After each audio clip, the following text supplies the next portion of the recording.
Hi folks, Don here with Engine Joe, my 1959 F100. Today I'm going to be working on front cab corners. Previously I had taken off the front fender so I could get to the cab corner. It's rusty and I need to do some welding and some patching. Here, take a look. Inside the cab I've got a big old hole. And that is, well, partially removed. And then the other side, cab corner, you can see the damage. I'll be doing some removal there, some patching. I've already worked on one piece. Get it in there. Trying to fit something like that and then do some welding. Should be fun. Let's get to it.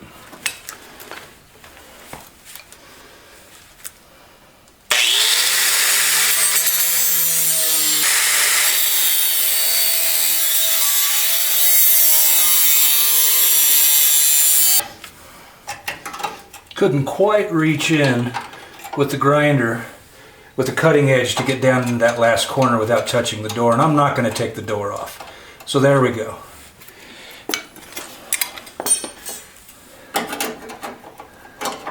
I got to clean it up a little bit, but that looks pretty good.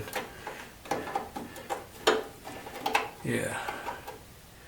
Now here also I'm going to use the my new Eastwood Perfect Panel tool. Perfect Panel Prep tool.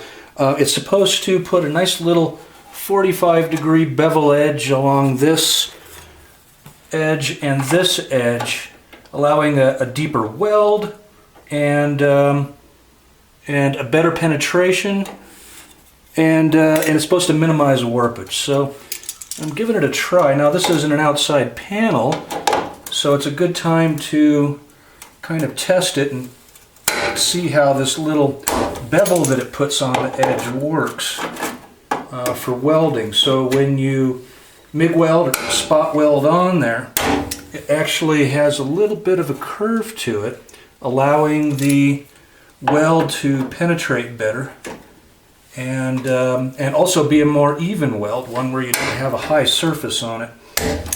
I'm putting a lot of pressure on it, and it seems to be working nicely. Not a lot of effort. There's a pneumatic tool version of this one, but I'm not going to use it here. I think this was only 30 bucks or so on Eastwood's website, and you can see that beveled edge right there, even on this curved piece, and that should work pretty good. I'll keep pushing on.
That looks nice. Looks like I've got a couple of adjustments to make. Maybe I'll tap out a little here, tap in a little there, and we've got the beginning of a patch. Yes.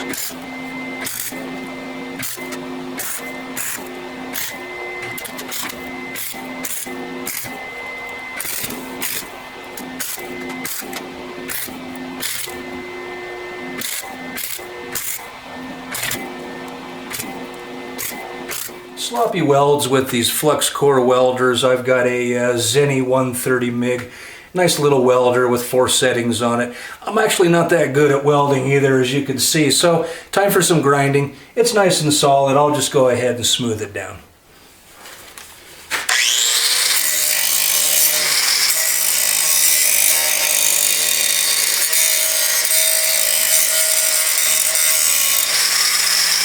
Okay, my head's probably going to get in the way, but I'm going to give it a try.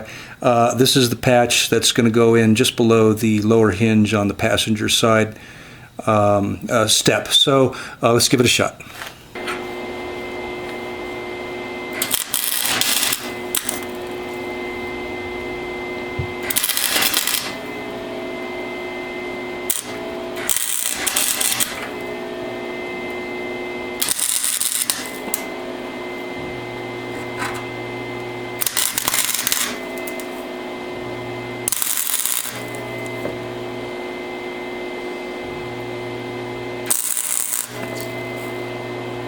Okay, I started grinding using a Dremel tool.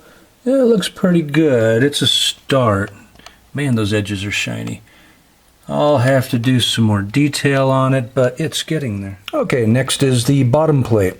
I've already got some holes drilled here for some rivet welds. Same thing here on the plate that I've created. I'm going to do some butt welds here against this edge, and then a seam weld here against this edge, and then these rivet welds here and then up underneath here. Nice tight fit.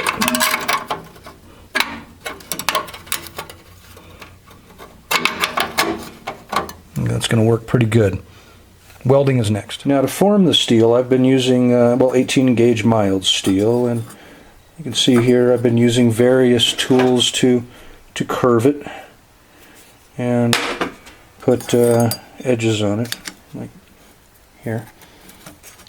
Just kind of turn this guy over and shaping it until I get it to the point where it's about the shape of the original. Okay, much closer now. I think I'm about ready to go ahead and clean it up and throw on some tack welds.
Well, I told you I was not a welder, but the welds are solid. I would go along and I would go, oh, over here I had missed a spot, and here I had missed a spot from before, and I would catch those too. A little ADD going on. But, oh, that's ugly. But, okay, now it's time to grind. But, you know, it's solid. You know, it's all there. There's no holes. Looks pretty good. I did a couple of rivet welds under here, and then I went ahead and welded the seam, and oh my goodness, that's ugly. Time to grind like crazy. Probably gonna grind off more than I put on, right?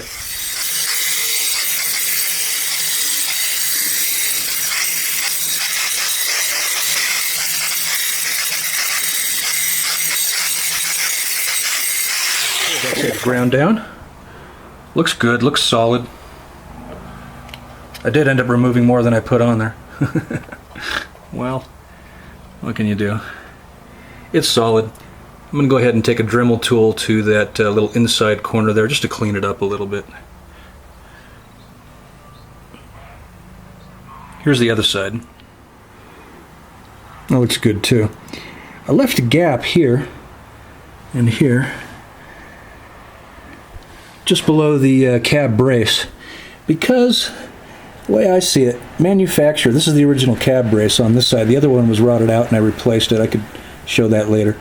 But the way they designed it, right in here, there's a hole. It's an air hole, a ventilation gap, I suppose.